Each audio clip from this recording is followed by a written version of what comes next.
What's going on, everybody? We are back once again with another edition of Wrestling Republic's daily broadcast. I'm your host today, Clark Taylor. Stoked to be back again on Saturday, August 12th. We've got an awesome panel of co-hosts today. It's the Triple C movement here. We got Clark, Carter, and Coby. If we only had chaos, it'd be Quad C. I'm going to introduce both already anyway.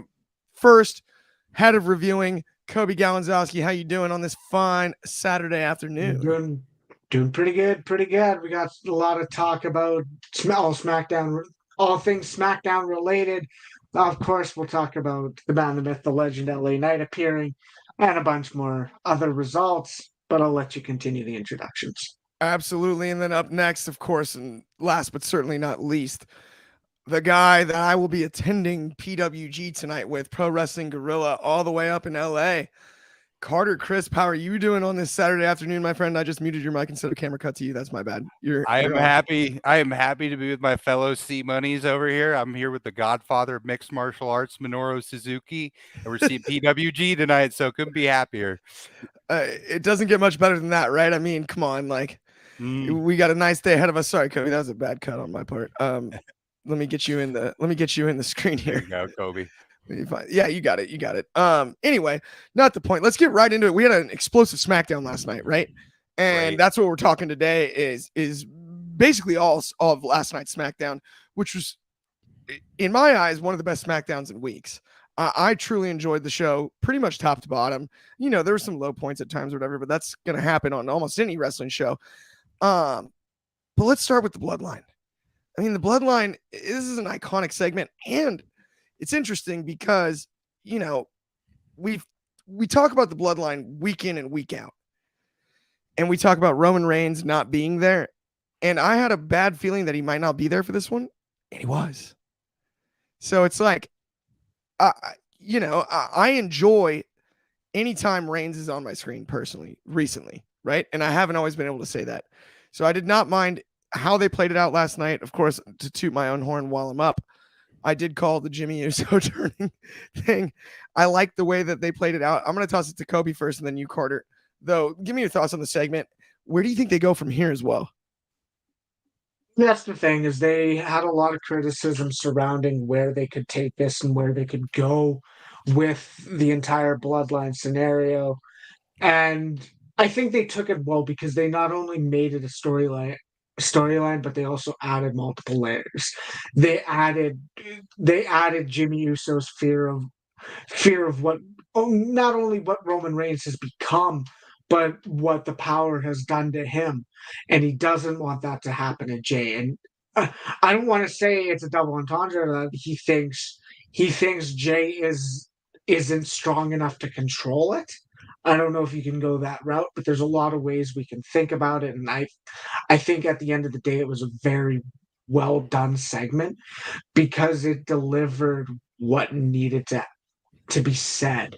And it wasn't, oh, I just did it for The Rock. He didn't do it for The Rock. He didn't do it for Roman Reigns. He did this because he loves Jey Uso, whether we like it or not, whether the Usos reunite, whether or not they have it. I think it's well done. I'm very interested to see how long they actually do this quote unquote Jey Uso quitting and this hiatus. It makes me think, like, if they really wanted to, he is the leading right now. He's the leading favorite to win the Rumble for me. And I think that's almost a move that you could make if you really if you felt strong enough to keep Jey Uso out and you were confident in him getting a massive pop if he came back in the Rumble. I think him winning the Rumble, and then you could have night one be him and Jay as a main event, and night two him and Roman. I think that's where, if you're looking for a logical finish, that's the logical finish to this storyline. I don't know if that's the direction they go, but to me, that is what makes the most sense. I don't know if that's the way they go, but I don't know if it is. Yeah, I hear you. The promo was really well done. I would say I like your idea about Jimmy wrestling twice. No question. I'm sorry, Jay wrestling twice on next year's Mania card. That's amazing.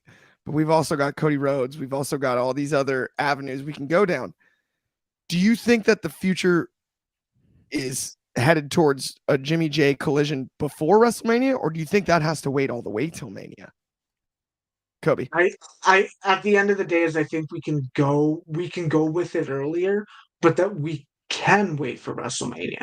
If they're if they are very confident, and I know they have all the resources in the world, it's the WWE, they could make this storyline without Jay until next year's Royal Rumble. I think they can. Whether or not that's like, okay, well, Roman, you might have to appear a little more than once a month to advance a couple things, because obviously Roman's going to wrestle, I want to say at least twice televised this year, because we have what I assume is Crown Jewel in early November, and then we have Survivor Series. I assume that he's going to wrestle on both of those shows. I'd be shocked if he's on the only one of them. But if you're that confident in telling the story to keep Jey Uso out until you return, I think you can.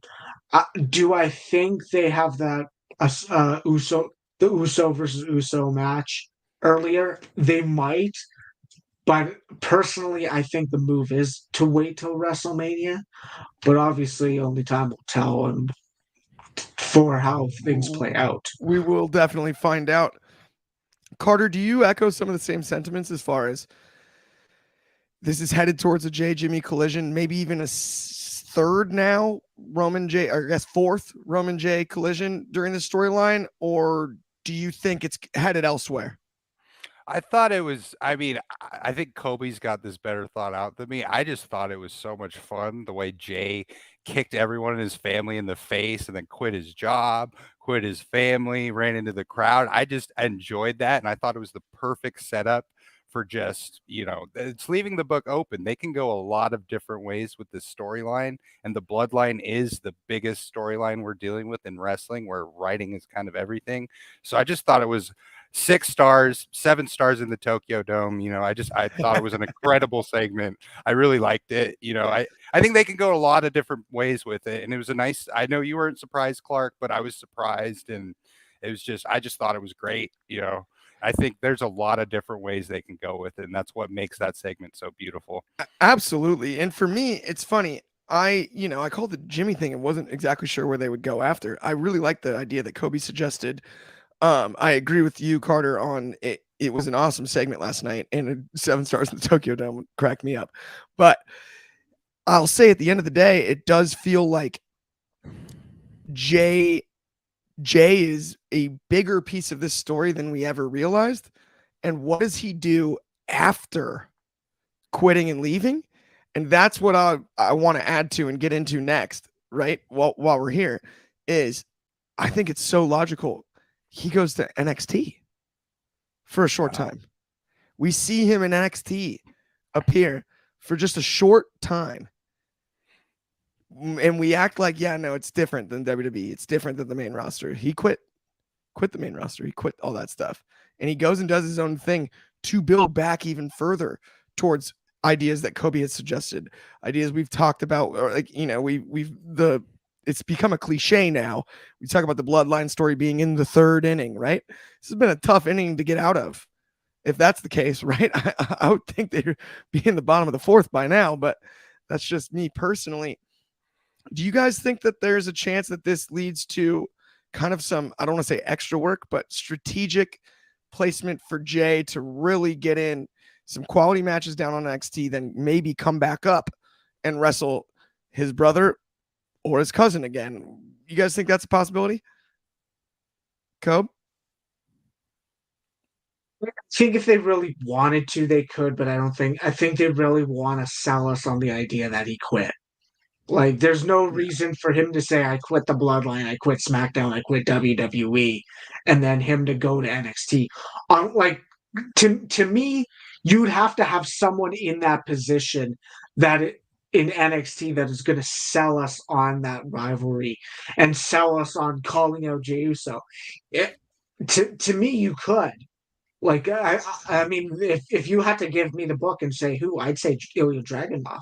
versus Jey Uso is the feud you'd have to do, because we're selling Ilya Dragunov as this badass guy who's unbeatable, he's unbreakable, and he wants to see what main event Jey Uso can accomplish.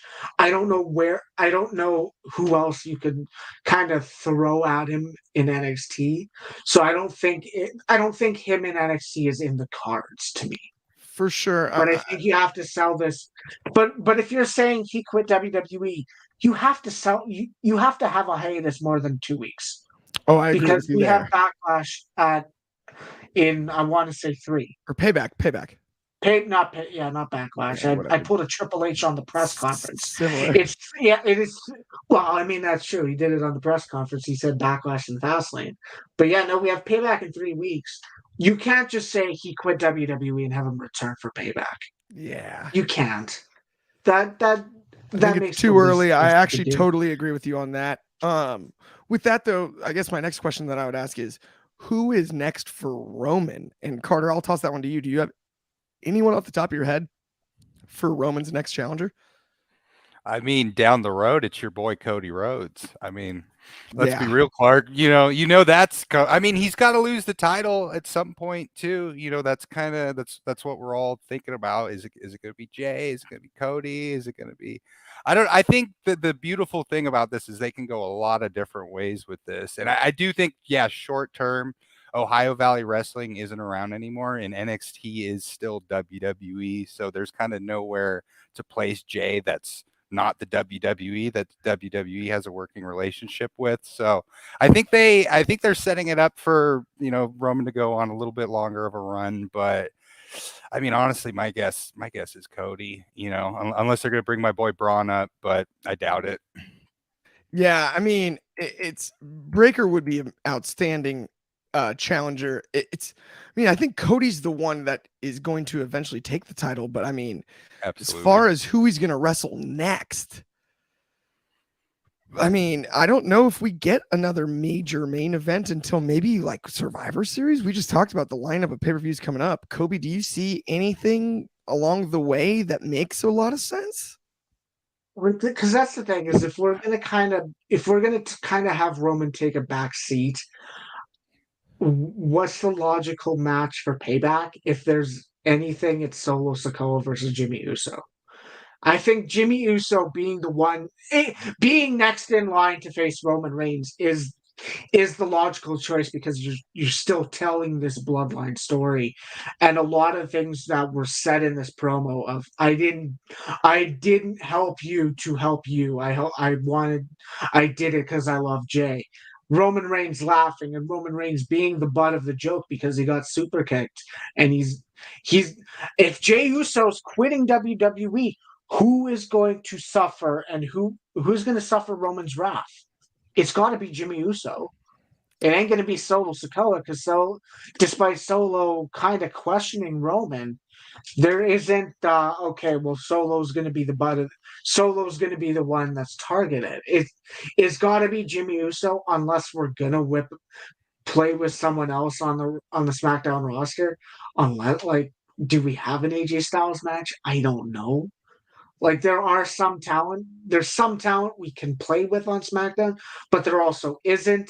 We also had a teased, which I know it's not on the lineup, but I'm going to mention it here, is we saw what they called, I think what Michael Cole called the suit profits in Lashley Montez Ford, and Angelo Dawkins. They directly took a shot about, maybe SmackDown needs some new blood.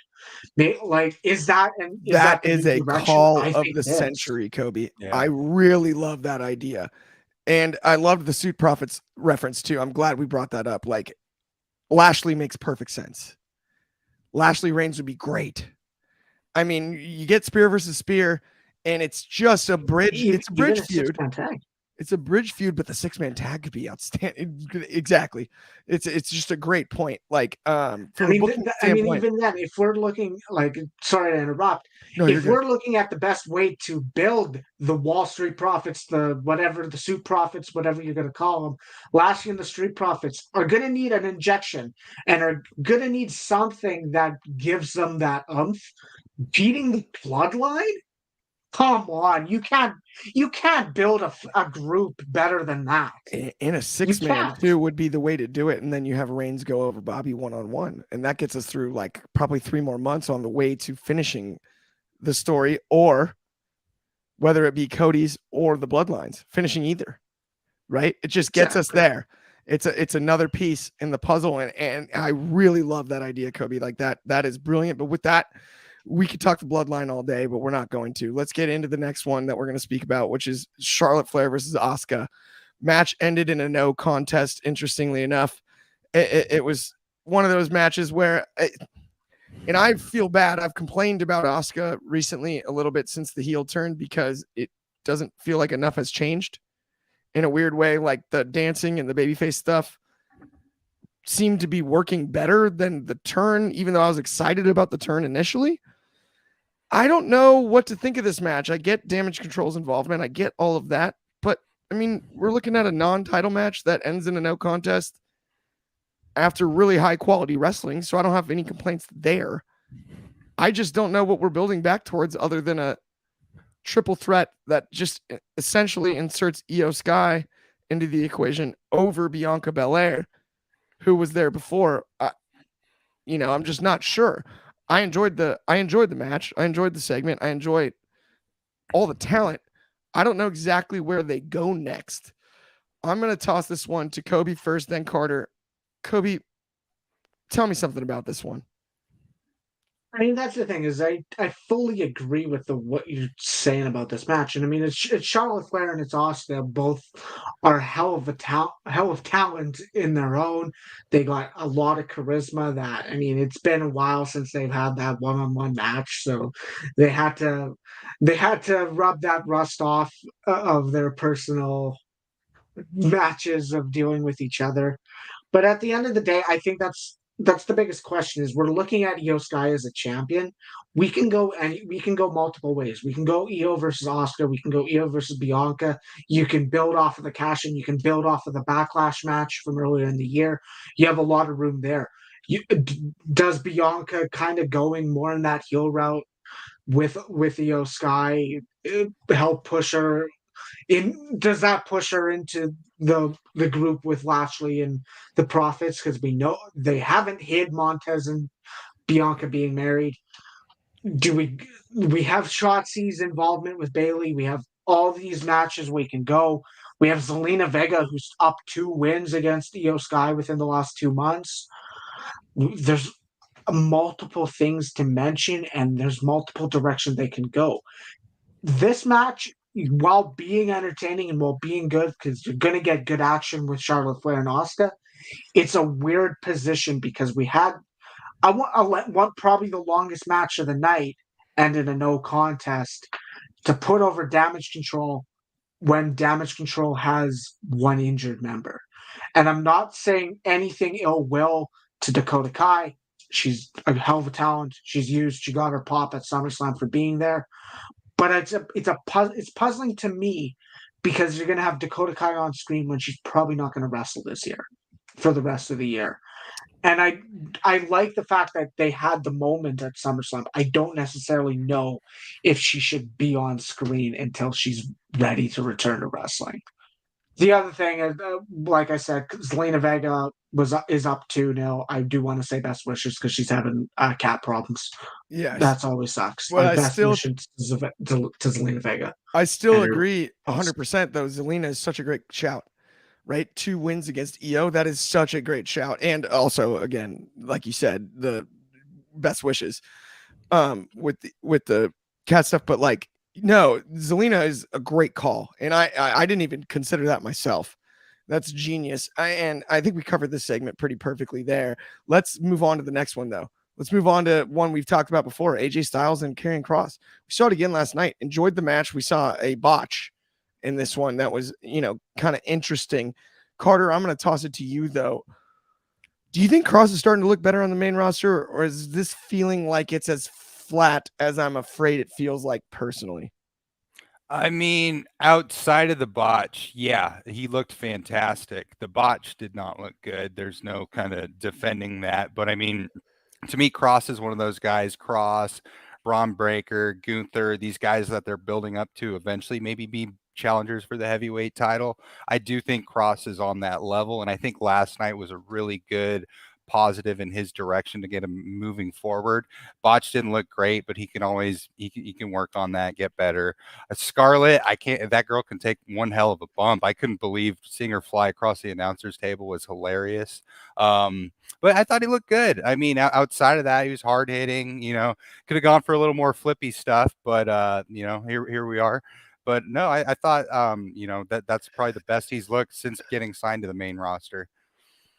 I totally agree, and the Scarlett bump was off the charts, and she deserves her flowers for that. That was awesome. Yes, I mean, that's kind of been the knock at her at times is what's her in-ring capability like. But I mean, she's as over as Cross is, and I think as big of a part of the gimmick as any valet or manager, not valet, that's almost disrespectful, manager in the business right now. Scarlett is as over as anyone, and I've never understood why they don't strike on that not heat, but ability to get over while you have it. I mean, it feels to me, at least personally, like you've got Karrion Kross, and he was so dominant on NXT, and then all of a sudden it's like he comes up. We know what happened. A lot of hardcore fans, at least, right, viewed this as just a mistake. Right? They gave him the gladiator look. They gave him the weird suspenders. It's like, okay, we can, no harm, no foul. We're back now. We kind of know the scoop, and let's see what he can do. And it's the aesthetic and the attire are closer to what was happening on NXT when he was in his big run, right? But it still feels as stale at times as the gladiator thing. And Scarlett though is the key. Scarlett is how you change that.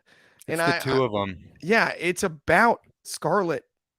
I think almost leaning into Cross doing Scarlett's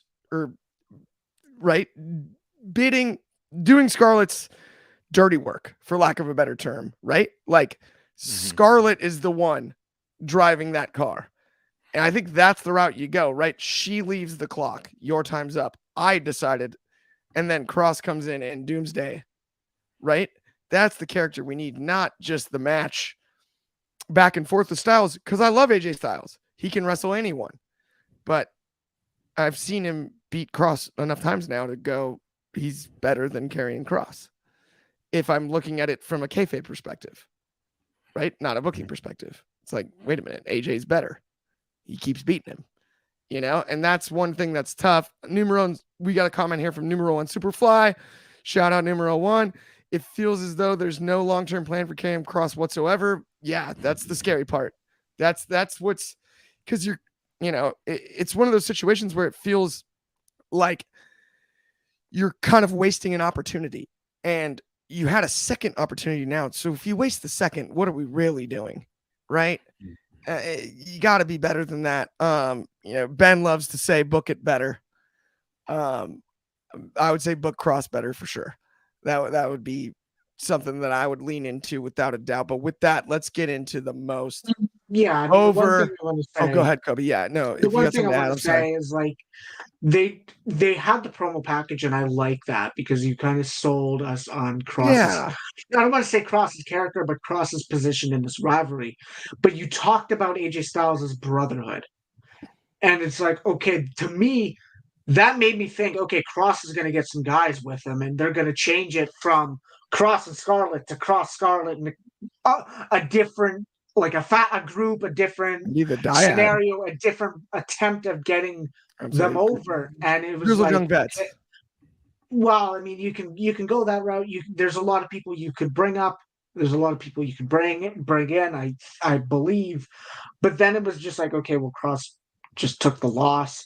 But I fully agree with like, yeah, like aside from that botch, this was probably one of his better matches showing up. Like he did exactly what I said I want to say in the early days of this podcast is you got to Yes. have your gimmick is bringing Doomsday. You got to be explosive, and I think I saw 2 work holds because I totally I agree. didn't see a lot in this He match, but like I don't know what is going to get him over. And I said this earlier. I want to say this. I said this in June.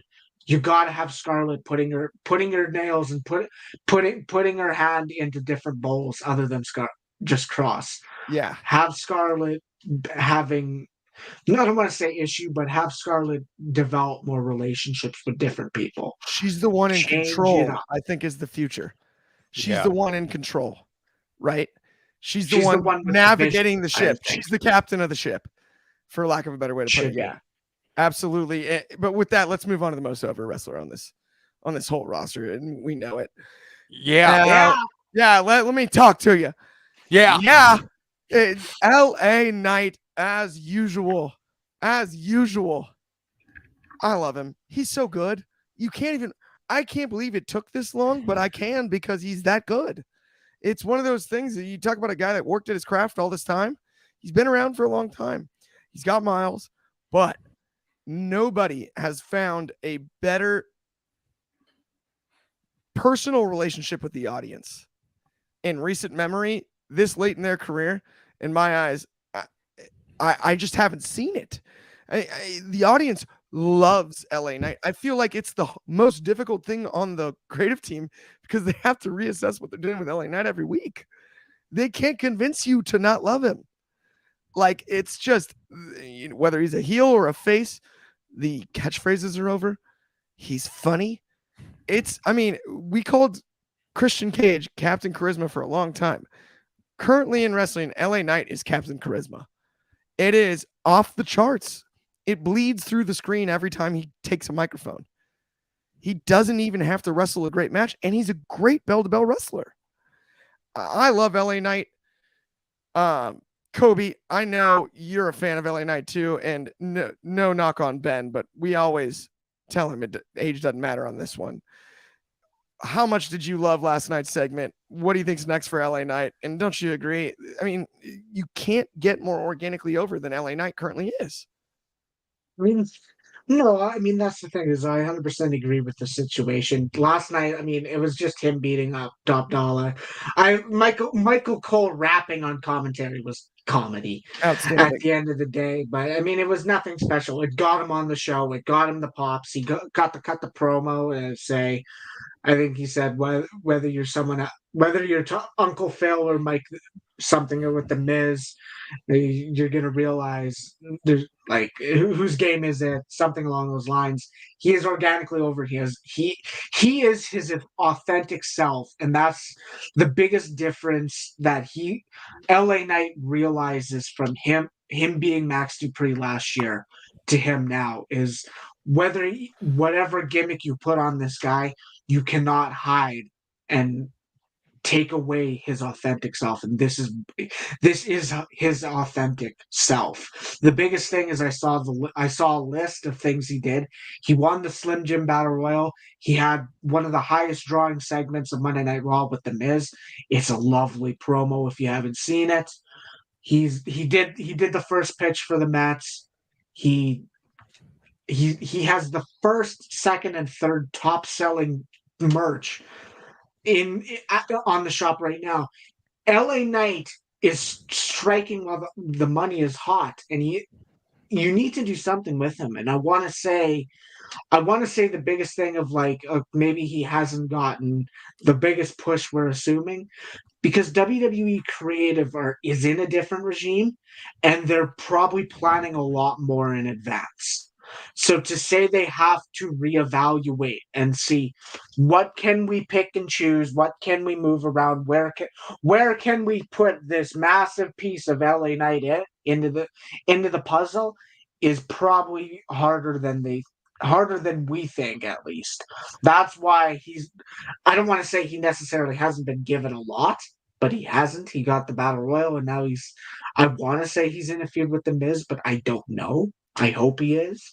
Because on both shows, having LA Knight, you can't go wrong with more LA Knight.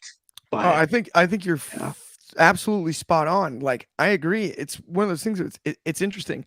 I can't remember the last time a wrestler where you weren't really even sure what his position fully is on the card. But I look forward to his segment on every show. Oh wait, there's an LA Knight one. Oh no, LA Knight's gonna talk. He doesn't even have to wrestle. It's like, oh, just give him a mic and like I'll be entertained. It's that simple at times, and I think you hit the nail on the head there. We got a different regime, right? We've got different creative, more long-term storytelling, and a lot of adapting on the fly. But I do believe that they can get this right with LA Knight in a way that is, you've got a star, you really do. That's my personal opinion for sure. But we've also got another comment here from Numero One Superfly, our good friend. Must WWE continue to buy? Must WWE continue to bury Top Dollar? It's getting a little old. Also, I missed something, but why was Michael Cole on SmackDown? Ooh, I can answer that. He's on both now. They reshuffled the deck on the commentary teams, and Michael Cole is on both shows now. I did enjoy him rapping as well. That was a funny segment. But with that, let's move on to another one. A legend and maybe a future legend, or I would consider both legends here. But we had an awesome encounter between Edge and Sheamus. This was really cool. And there's been a lot of talk this week about did they drop the ball on Sheamus's momentum coming out of Clash at the Castle last year? Maybe. We're not here to debate that. But putting him in a feud with Edge, putting him in any kind of storyline with Edge, there's some juice behind that. Carter, I want to get your thoughts. Did you enjoy this as much as I did? It was fun. Well, the cell phone footage, I was like, I don't know about that. And then when Edge pulled his butt out and he had the big mark from falling on his bike, I was like, okay, that was funny. I mean, I'm happy they're doing something with Sheamus too. I know I saw somewhere that people felt like after WrestleMania, Sheamus kind of wasn't getting pushed enough. I think this is a perfect spot for him. I mean, you don't have two guys more likable in the business kind of than Edge and Sheamus. And I think it'll be a great match between two of them. A super funny segment. I mean, it was hilarious. And then Edge falling off the bike. That was great. I mean, yeah, Edge coming back. He's a future Hall of Famer. I think down the road, Sheamus will be a Hall of Famer. I think you could say that. And I think this is a great way to honor both guys. This is just a great use of two guys. Edge wants to come back and then Sheamus needs a spot.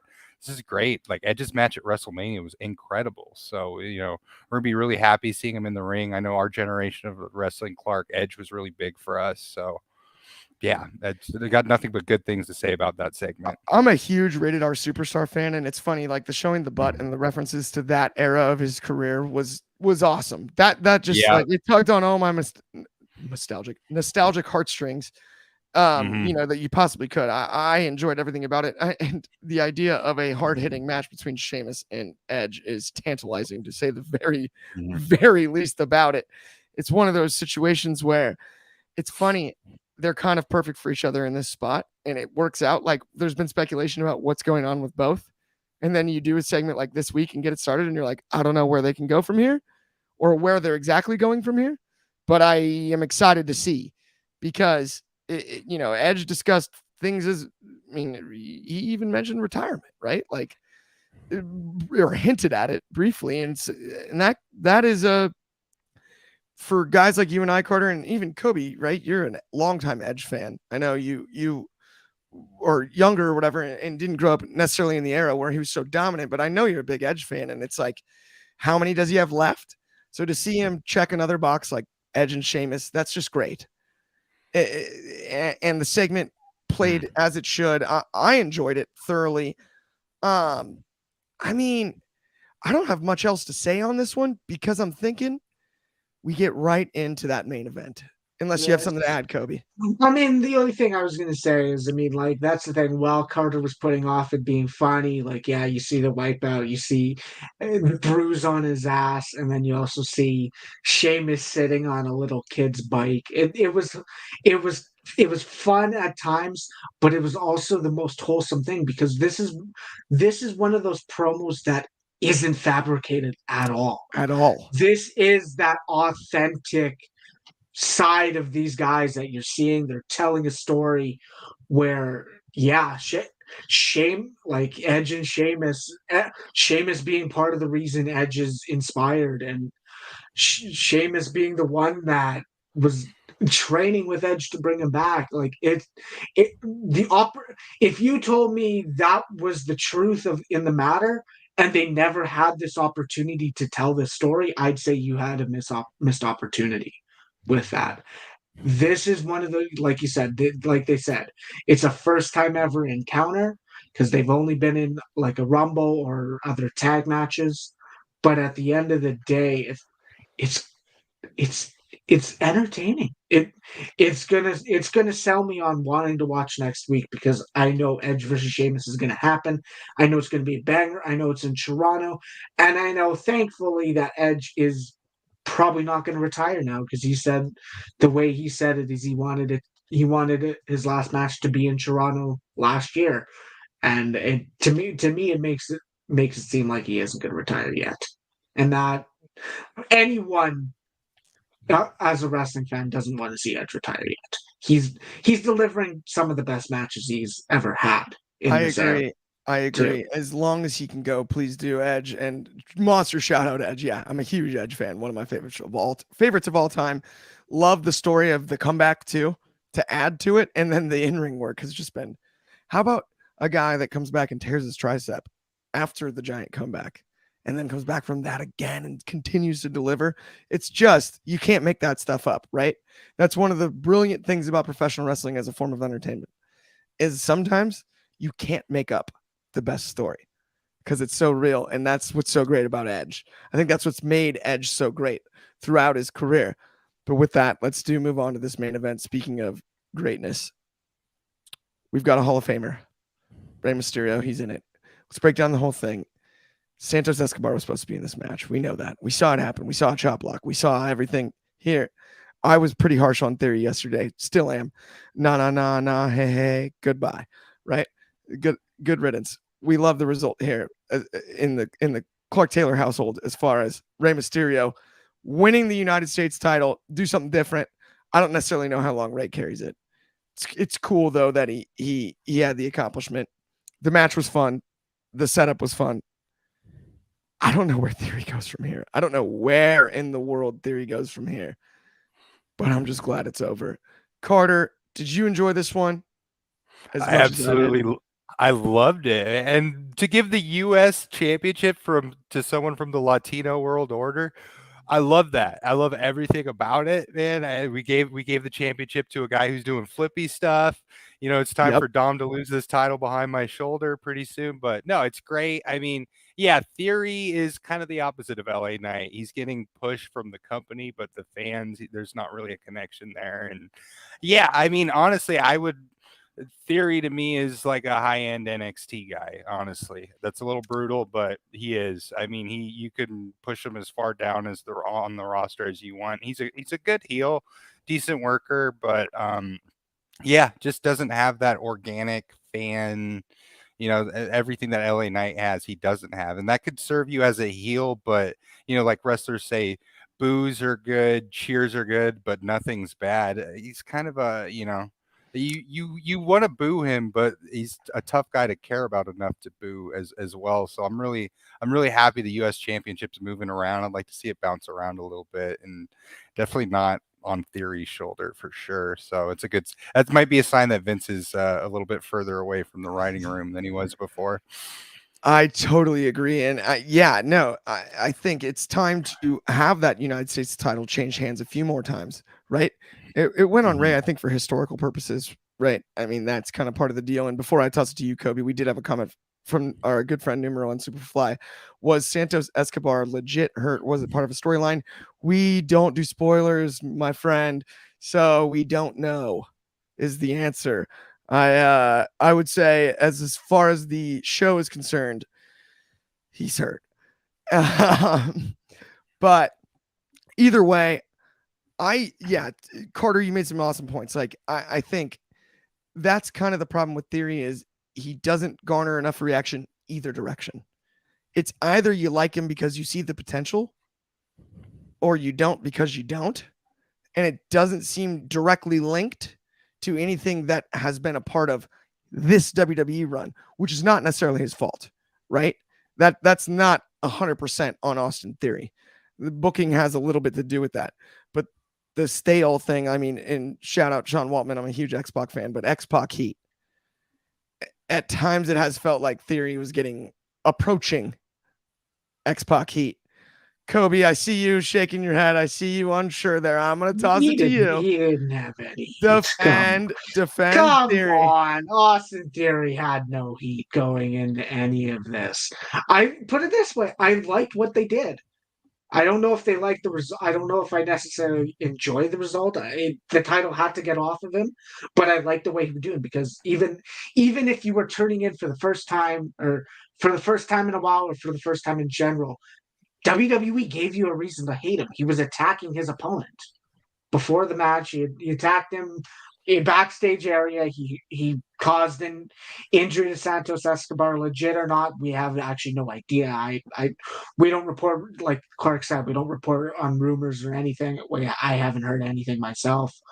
Not that I would mention anything, but at the end of the day, it makes me wonder: was Santos losing the cup not the cup, the tournament supposed to be what happened, and then it was like, well, we'll do this injury angle and then put Rey in the title picture that way, or like, but that's the thing is Rey. There's multiple ways we can take Rey. We can take Rey into a feud with Santos, whether it's built with it being built upon respect because they deserve the chance to actually have their match. That's how I would build it. If this is a payback match, I think it is.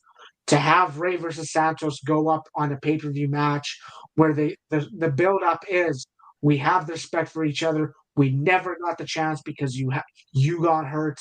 Santos wants to see if he can hang with one of the greatest of all time. That's the storyline you can build. That's simple. That's easy money.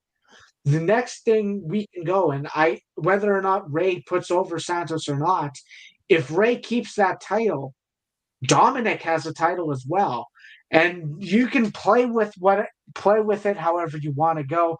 Dominic, you're the champion of the U.S. I'm the champion of North America.